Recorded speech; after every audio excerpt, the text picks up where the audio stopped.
From the Sumaira Foundation and Connor B. Judge Foundation, this is Demystifying NMO.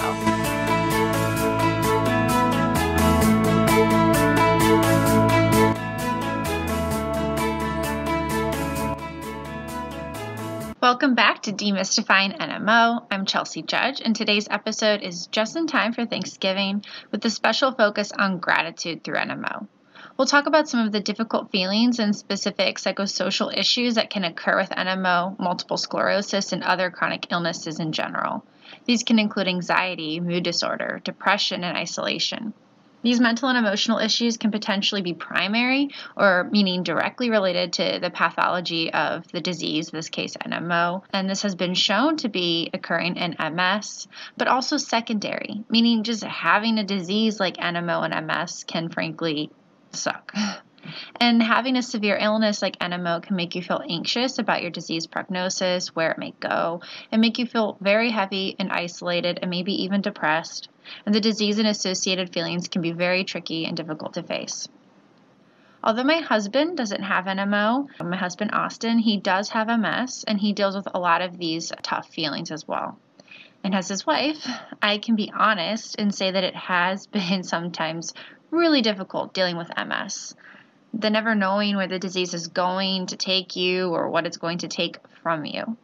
But that being said, my husband is one of the best people I know, and actually he credits in large part MS for making him the really great, awesome person that I know he is today. So Austin is legally blind from his MS due to optic neuritis, and he said that although it's taken away his ability to see, it's given him vision in life. Something that he said that I think is pretty powerful and inspiring, at least to me, and it stuck with me and I think highlights the great person that he is that with his MS-inspired vision, he said that MS has been a real struggle, but it's that struggle that's made me a stronger person, and for that, I'm grateful. So I can see how this is really counterintuitive, probably for a lot of people, to think of how something so difficult and pretty awful like MS and NMO and other severe chronic illnesses, the idea that it can actually potentially help make you a stronger person. But that's what my husband does feel like, that MS has strengthened him and made him more resilient and appreciative of what he does have.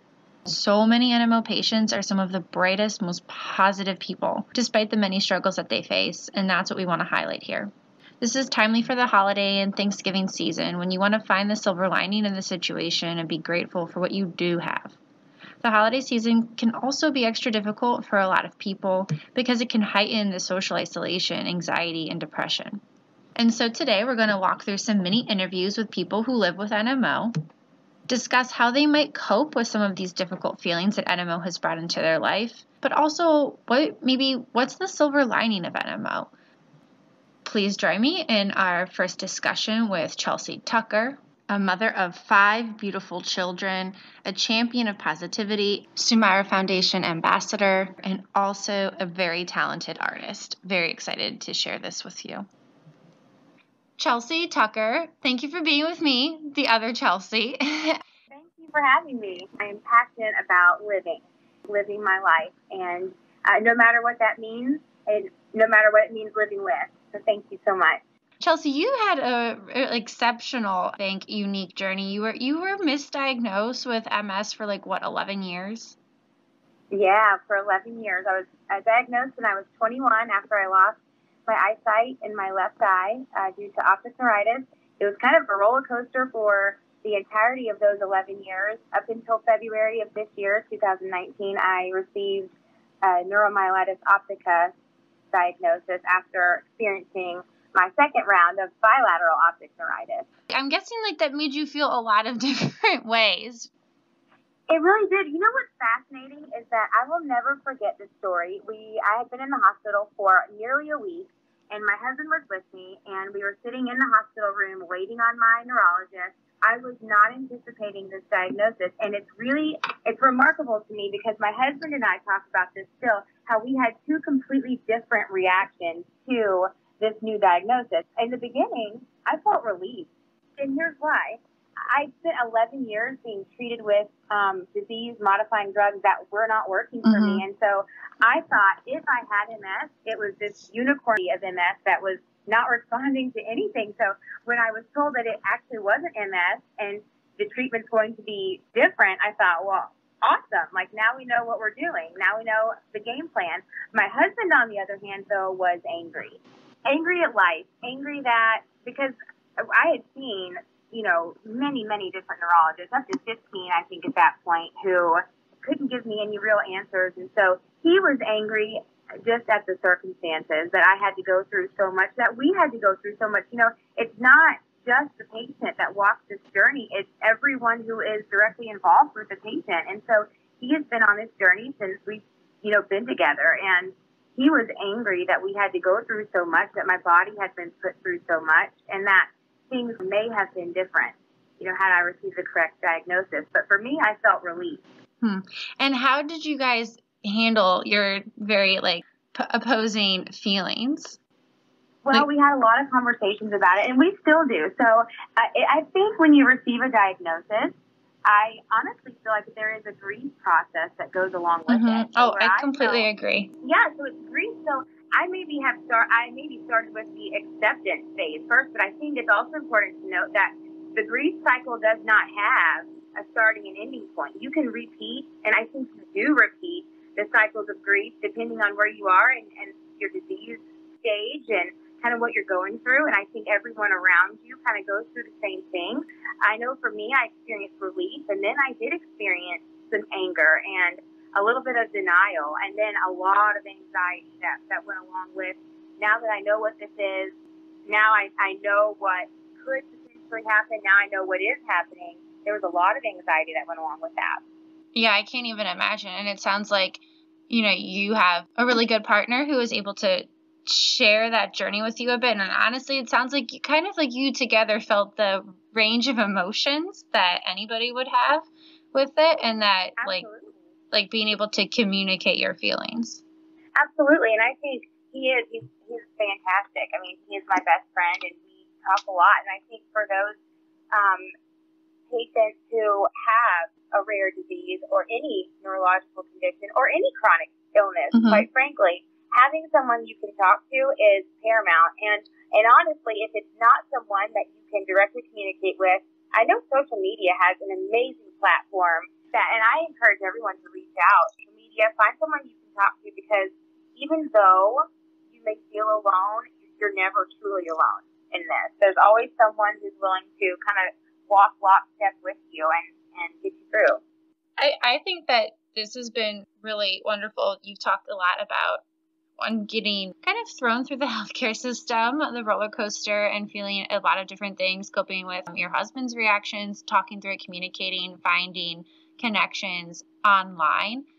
If you could give yourself, Chelsey, 11 years ago, any advice for what you know now, what would you tell yourself then? Like any pieces of advice for handling the feelings that are to come? That's a great question. I think that it is paramount that you acknowledge how you feel in the moment and treat that as very, very valid.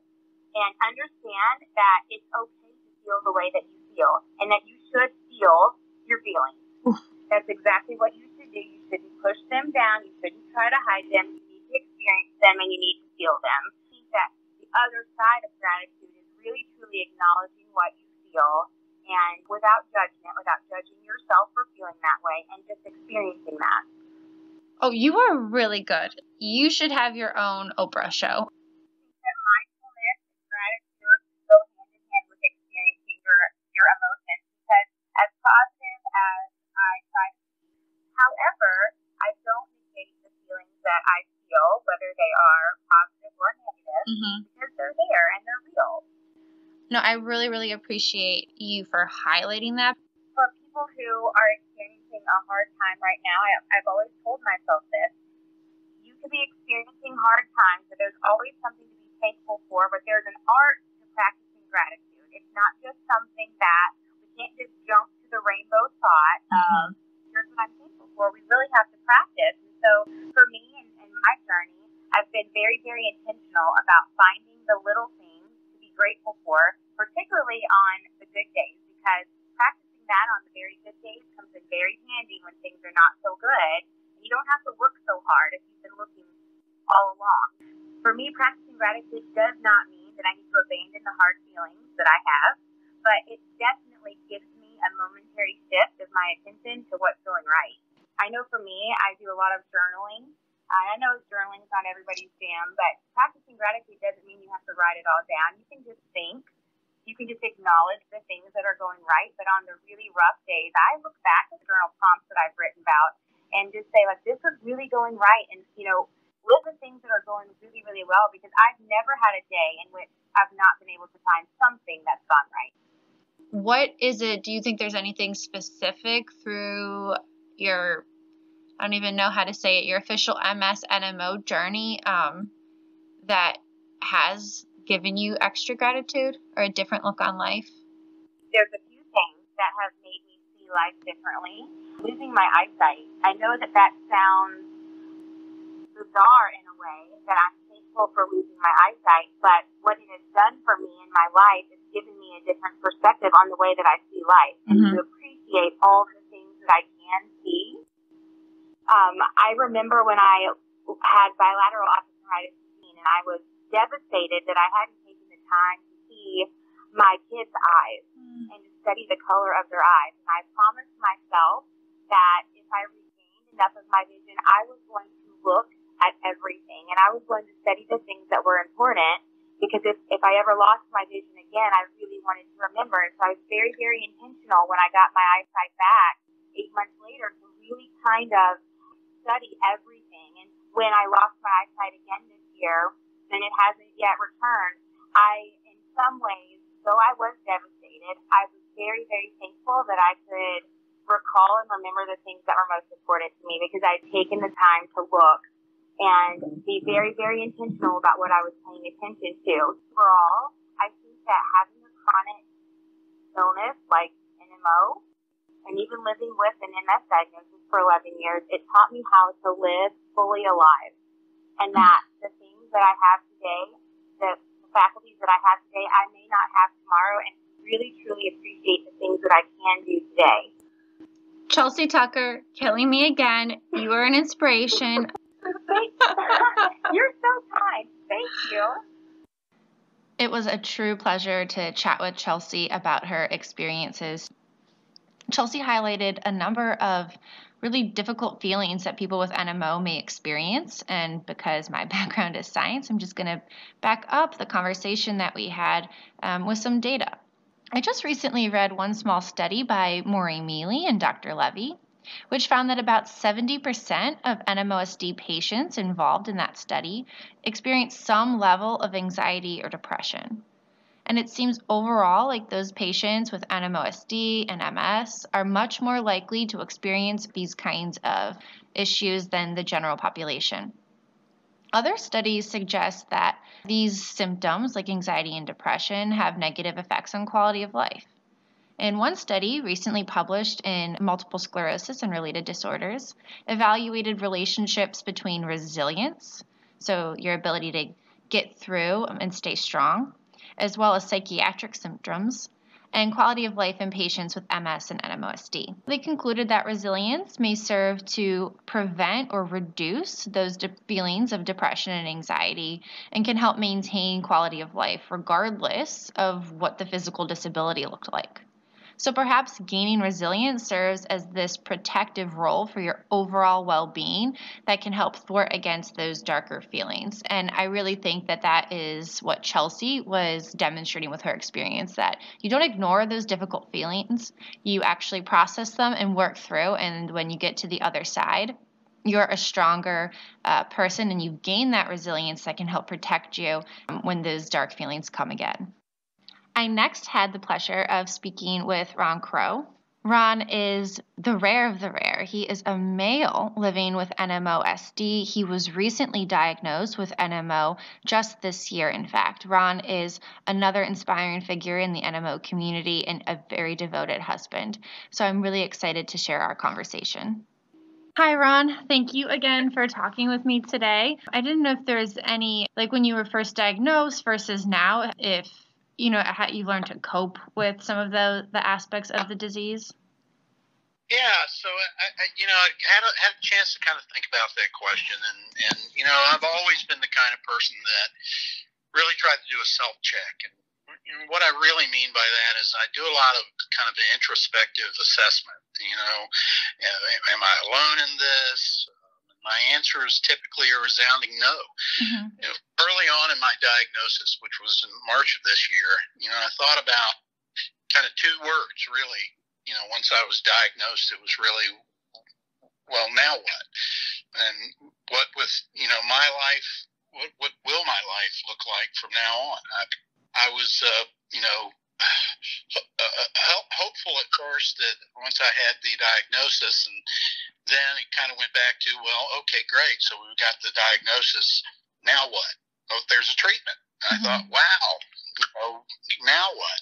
And much of that now what thinking really has to do with, again, I put air quotes around it and say, what will my life look like from now on? And really, my main coping mechanism with my challenges with the NMO is knowing that I have the greater kind of NMO community, knowing that I'm not alone. I have many, sadly, sisters and brothers who share the same joys and concerns that I do, and I share with them. So how do I cope? It's kind of just that. It's being kind of an active participant in the community with a greater kind of purpose in life now that I've become part of the NMO community. It's really, I've made it a point to really embrace it, and I'm thankful that that's become part of my life. And kind of seems counterintuitive, but for me, and even in the darkest days, it kind of gave me more purpose. So that's really the thoughts, the difficult feelings, and the challenges that I've had. It's been helpful to kind of work through it that way. I think that's a common, or not common, it's been an overlapping theme I've heard, is that, you're not in this alone, whether it's, your family, your partner, the greater NMO community, that it is a very vibrant and strong community to be a part of. Yeah. Because you are the rare of the rare, being a male with NMO, do you find that has any unique perspective? Yeah, it's interesting to kind of look at that, and really, it in my life outside of NMO, before I became part of the community, there were always kind of leading figures in my life that were women. It just seems logical for me as a man who's always had an opportunity to interact well with women to now be a part of this thing that affects mainly females in this space. So it's been interesting. I think we're all kind of rare in this thing because it's pretty rare phenomenon and disease, and the way it's dealt with. But I consider myself to be lucky to be in kind of a morbid kind of No, I completely understand what you're saying. That is a vibrant community, and you're in solidarity with them. Yeah, I mean, some guys might have a problem with it. The women who've been in my life have been a motivating factor in my life, and being a part of the community, and it being predominantly women. I know I talked to Connor, and Connor says, "Great to see another guy in the room." And that kind of, it's interesting, but I'm kind of indifferent to it. Okay, yeah, and probably because what you're saying is that you feel like you share so many similarities or common struggles as the rest of the people with NMO, even if they are predominantly women. Yeah. I mean, everybody's condition is a bit different, right? So, I mean, I had my attack in February. I got my diagnosis in March. I was bedridden for a good 90 days. Wow, and then it kind of got to where I worked into a wheelchair, into a walker and a cane. And then finally now I'm kind of getting my wobble on. And, and I'm encouraging, all of my sisters and brothers out there to, for me, one of the neurologists said to me, Will Metter said, it's going to be months, it's going to be years before you get to a point to where you've gained what you're going to gain. And so I haven't been too hard on myself, but it was an adjustment. I mean, mentally, physically, an adjustment. Coming to grips with, what this really means for the rest of my life. And again, I kind of go back to the word purpose. It's added more to me. I'm really excited about being a participant actively in what goes on with my family in the NMO community. You have such a great attitude and perspective, and although not an NMO patient, but as an advocate, thank you for your passion and willingness to participate and step up and be your own advocate and speak up for others in the community. Sure. Thank you. After my chat with Ron, I really noticed a couple of overlaps from my conversation with Chelsey, and that is this kind of counterintuitive thing that I've also noted in my own family, is that you do gain resilience and this newfound sense of purpose that pushes you forward to thrive with these chronic illnesses. And Ron touched on another really, I think, key important point, sense of community and how powerful that can be. In blue zones where they have really long lifespans, great longevity, one of the big components of these extended lifespans is social support, is having a strong sense of community, people who rally behind you and get you through life so that you can thrive and feel connected. And that inherently gives you another important component, purpose. And so while, again, this can seem counterintuitive, that something as difficult and sometimes tragic as NMO actually can give you a really vibrant, strong, powerful community that provides you with this new sense of purpose that I thought was just a really beautiful perspective that Ron had. Next, I'm going to be sharing the conversation that I had with Marie Newbrough, who is a really strong woman, mother, freelance graphic designer who's battled NMO, optic neuritis, has lost her vision in her left eye, but again has found a new sense of purpose. And I'm extremely grateful that she opened up and was able to share her experiences and strong view that she's gained through NMO. Really powerful patient advocate story. Hi, Chelsey. I'm really excited, and I've only been diagnosed for a little over 3 years. I've read worse stories. I didn't get a diagnosis for 20 years or 15 years, and I think, oh my gosh, well, maybe my year was not, it could have been a lot longer. So I'm very grateful for finding the doctor and team that I have now.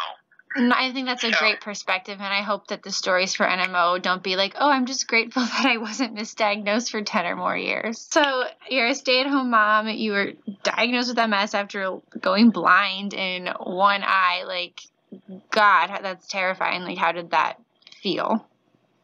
Well, I got diagnosed with viral meningitis. That was my very first official diagnosis.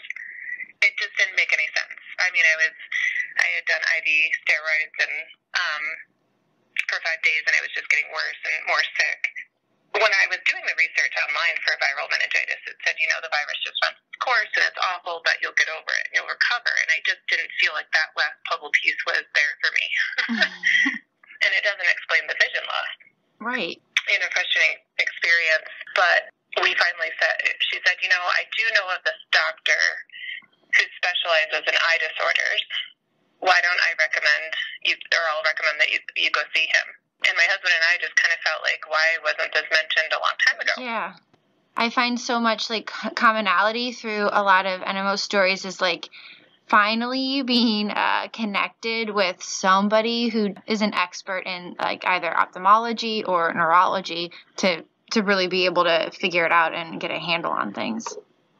So we just kept pushing. So that's what I encourage, when I'm on these online forums and in these Facebook groups and stuff, and people are just, they're just going through the diagnosis process, encourage them to just keep pushing, just find that neurologist that knows what they're talking about. Because of so many different reasons, whether it's NMO, MS, or other severe chronic illnesses, there's so many what I sum up as difficult feelings, which is frustration anger, anxiety, maybe like isolation, depression sometimes, whether it's directly from NMO or just because the nature of dealing with something like this is just inherently difficult, right? Very difficult, yeah. There's a lot, all those things that you mentioned for sure. Family, goes through that too. The silver lining is definitely perspective and strength. You have no choice but to go through this. So there's a lot of different ways that you can handle. Yeah, yeah, for better or worse. And the cards that you've been dealt. But not much rocks my. How do I say this? Not much affects me. Like the little things, the small things. It takes a lot to get me upset just because you have that perspective. Mm-hmm. It's hard. All the things that you do go through. Yeah, I think that you almost lose sight of, oh yeah, I did deal with all that. Oh yeah, I have got through all that. Because like you said, you kind of probably go into like autopilot or something to just get through it. Yeah. Definitely. I think a lot of us are raised to just, you push through, you do the best that you can, and then at some point it will hit you that either feelings you haven't dealt with or processed, or it'll come out in other ways. I completely agree. It's important to kind of work through it. And that can be so difficult too, just like you're saying, because you have to be a good mom. Like you have to be there for your kids, or you have to fight your insurance company, or go to meetings, etc. And sometimes like we almost like bury those feelings, but I think you said it really perfectly. But if you don't deal with them, they come out. They do, and they come out in different ways: depression, anger, irritability. There's all kinds of things that will surface over time, for sure. How have you found, if you don't mind sharing, like in handling them or coping with them? So I was realizing that I was having a ton of symptoms of irritability and anger and frustration over little things. Mm-hmm. And I thought, oh my gosh, well, maybe I need to see my therapist. I'm very candid and open about that. I am very pro-therapy. I think she's helped me work through the grief that I didn't realize. I didn't label it as grief, but it really is. You are going through a grieving process of so many things: your previous self, your relationship with your husband before diagnosis. Your things will never be the same, and you have to deal with that. So she's helped me cope with a lot of things and given me different tools. Mm-hmm. Like, for example, just different ways to work through my day and conserve energy. If I've got an event to go to, or maybe a kid's concert or something that evening, I have to pace myself during the day. I can't stand a lot anymore. Right.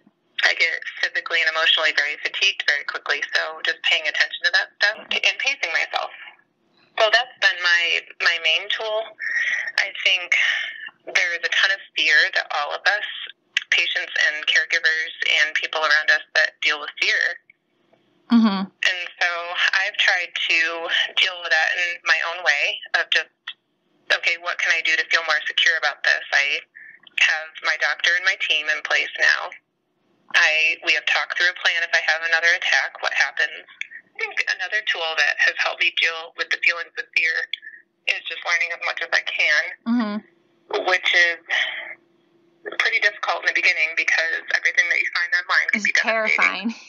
Terrifying. But facing that and realizing, okay, this is where I fit into that spectrum, and I'm taking care of myself and making smart choices and surrounding myself with people that are supportive.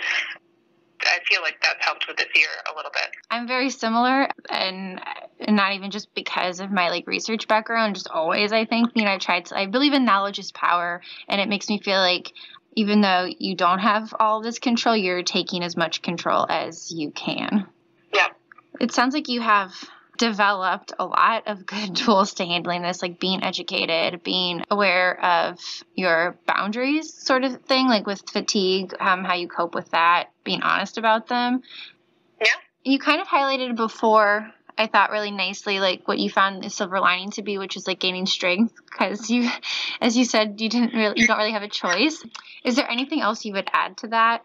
You don't live your life worrying about how, when the end is coming. At least I didn't before this. But then that perspective really shifted. Okay, I've got this. My time may be limited. I don't know if I'm going to live to 95. I don't know if I'm going to live, how long how that is going to pan out. And so you just really focus on, okay, what do I want? What are my goals? What do I want to accomplish? What do I want to be left to my daughters? All kinds of thoughts go through your mind, but you definitely gain a ton of perspective. Thank you so much for sharing that. When it all happened with my brother, it obviously, rocked my family's world. And that is exactly how I feel, just being secondary to it. It's changed my perspective on life in that same way. I never thought about how your life can change as you know it in a minute. And it's made me way more appreciative of what you have and making the most and helping in any way that you can. And hearing you say that after personally living through it is really powerful. No, I think a lot of us do so much there's so much effort put into looking normal and acting normal just so we can interact with the world like we did before. Yep. And that is draining. I think it's great to tell these stories because they can apply beyond NMO for people dealing with chronic illness and 100%. Thank you so much, Marie, again, for chatting with me today. It was an honor. Marie highlighted a number of really difficult feelings that NMO, going through a really convoluted diagnosis process, brought into her life, but she also talked about tools or ways that she found to help cope with those feelings. Some of those ways were things that also Ron and Chelsey highlighted, being connection, finding community. So connecting with someone you love, pick up the phone, make a coffee date, watch Netflix with a friend, find somebody or find a group on social media, anything. Also, like Marie highlighted, find a therapist if you think that might work for you. I'm also a big advocate for them as well and being able to cope with these challenging feelings. Movement, also being physically active, exercising, has been shown to help with mood and can also help you get to sleep each night, which we also know can help with your mood. This doesn't have to be anything crazy. Just go for a walk with a friend, again, emphasizing connection. Pace around your living room, ride a bike, just get moving. And please know that you are not alone. As nearly everyone has emphasized, NMO can be very difficult, but there's a strong, vibrant community. NMO has changed my family's life in so many ways, and many of them have been tough. But the silver lining to me is this strong, vibrant NMO community that's full of warm and gracious people. Thanks again to all of our amazing patient advocates, Chelsey, Marie, and Ron, for sharing their perspectives, what they're grateful for after enduring such difficult experiences. And thank you again, listeners, for joining through us and being again a part of this strong community. Please give us your feedback. Check us out at the SumairaFoundation.org and ConnorBJudgeFoundation.org. Please look forward to our next podcast, which will be on certain hot topics of sex and NMO, followed by pregnancy and NMO. Good stuff ahead. Stay tuned.